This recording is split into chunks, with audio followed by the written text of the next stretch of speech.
Meow, my friends. It seems Kim Jong-un has decided to send his finest to a Ukrainian holiday camp. Between 10,000 and 12,000 North Korean troops have landed in Ukraine, turning this conflict into a proper East meets West soiree. The Pentagon, in all its infinite wisdom, has confirmed that yes, those are indeed North Korean soldiers frolicking in Russia's Kursk region. One wonders if they packed their swimsuits for this impromptu European vacation. Apparently, these North Korean soldiers are getting a crash course in Russian military tactics. It's like a cultural exchange program, but with more explosions and less folk dancing. They're learning all sorts of fun party tricks: trench clearing, drone flying, and artillery firing. I'm sure the locals are thrilled with these new entertainment options. It's like a terrifying version of a student exchange program. Instead of learning a new language, they're picking up tips on how to invade a neighbouring country. Very educational. This marks the first time since the Korean War that North Korea has sent troops abroad. It's like they finally decided to see the world, but chose the scenic route through a war zone. I wonder if they had to update their travel brochures. Come to sunny Ukraine.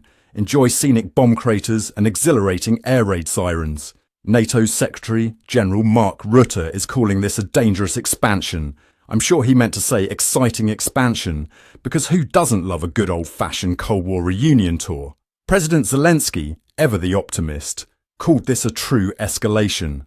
I'm not sure what a false escalation would look like, but I'm sure it involves fewer soldiers and more strongly worded letters. He's urging Western allies to take decisive action, probably hoping they'll send more than just thoughts and prayers this time. In his own words, the very fact of North Korea's support for Russian aggression destroys the security system for all countries of the world. Well, at least someone's keeping track of the scoreboard in this geopolitical game of risk. Russia and North Korea have signed a mutual defence treaty back in June 2024. It's like a friendship bracelet, but instead of beads, it's made of tanks and nuclear threats. This charming little pact promises that if either country faces an armed invasion, the other will come to the rescue faster than you can say international sanctions. It's heartwarming to see such camaraderie between nations, isn't it? One has to wonder what Russia promised Kim Jong-un in return. A lifetime supply of caviar? A guest spot on Russia's Got Talent? I'm sure the promise of caviar and 15 minutes of fame on Russian TV was too tempting for Kim to resist. Who needs food for your people when you can have a chance to show off your nuclear missile juggling skills on primetime television? The international community is shocked. Shocked, I tell you, that two authoritarian regimes would team up. It's almost as if years of sanctions and finger-wagging didn't magically solve all our problems. The US is deeply concerned. I'm sure that will make Kim Jong-un and Putin quake in their boots. Nothing says stop that right meow like a strongly worded press release. North Korean soldiers are known for their ability to stand in very straight lines during parades. I'm sure that'll come in handy on the battlefield. I'm sure their ability to march in perfect synchronization will be a game changer on the battlefield. Nothing strikes fear into the enemy like a well-choreographed goose step. But let's not underestimate them. They might surprise us all and reveal that their synchronized marching was just a clever distraction from their true combat skills. Or not. South Korea and Japan are watching this unfold with bated breath. It's like seeing your problematic ex start hanging out with a school bully. Nothing good can come of it. They're probably updating their own military strategies as we speak. Step 1. Learn to goose step. Step 2. Hope for the best. The potential consequences for global security are about as comforting as a porcupine in a balloon factory. This little get-together in Ukraine might just upset the delicate balance in the Indo-Pacific region. It's like the world's most terrifying game of Risk, except instead of plastic pieces, we're dealing with actual soldiers and nuclear weapons. Fun times. But wait, there's more. Let's not forget about the potential military technology exchange between Russia and North Korea. It's like a twisted version of show and tell.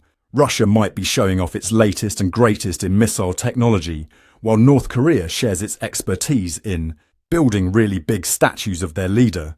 I'm sure that will come in handy in modern warfare. At this rate, we might see Iranian troops in Ukraine by Christmas.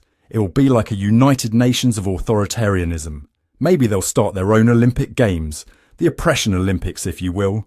Events could include freestyle rights violation and synchronized saber rattling. I'm sure it will be a hit. Now, you might be wondering, Why on earth would North Korea send troops to a conflict halfway across the world? Well, my friends, it's simple. They're facing more economic and diplomatic pressure than a claustrophobic sardine. This little Ukrainian adventure might just be their ticket to some sweet, sweet Russian support. It's like joining the cool kids table in the cafeteria if the cool kids had nuclear weapons and a penchant for territorial expansion. The reaction from South Korea and Japan has been about as calm as a cat in a room full of rocking chairs. They're probably dusting off their own mutual defence treaties and eyeing their missile defence systems nervously. It's like watching a very high-stakes game of telephone where every message is help. But let's not forget the logistical marvel of deploying North Korean troops to Ukraine. I mean, have you seen the state of North Korea's infrastructure? Getting 10,000 troops from Pyongyang to Kursk is probably more challenging than their actual military training. It's like trying to organise a flash mob with carrier pigeons and Morse code. Speaking of training, these North Korean troops are getting a crash course in modern warfare courtesy of their Russian hosts. They're learning all about trench warfare, drone operations and artillery use. It's like summer camp, but with more explosions and less s'mores. I'm sure they'll put these skills to good use. Hopefully, not anytime soon. The economic implications of this unholy alliance are about as pretty as a fiscal policy written in crayon. North Korea might be getting some much-needed economic support, but at what cost? It's like selling your soul to the devil, but instead of your soul, it's your troops. And instead of the devil, it's what?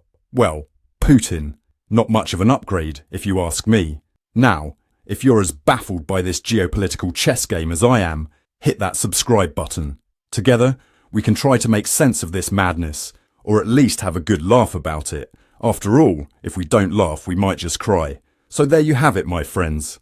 North Korea's joining the party in Ukraine, Russia's got a new best friend, and the rest of the world is collectively face-palming. Just another day in the wild world of international relations. Stay tuned for our next episode, where we'll probably be covering the moon's surprise invasion of Mars. Until then, keep your heads down and your sense of humour up. You're going to need it. Stay with us for ongoing coverage. I'm Ron de Parmesan, and this has been another Newscat special report.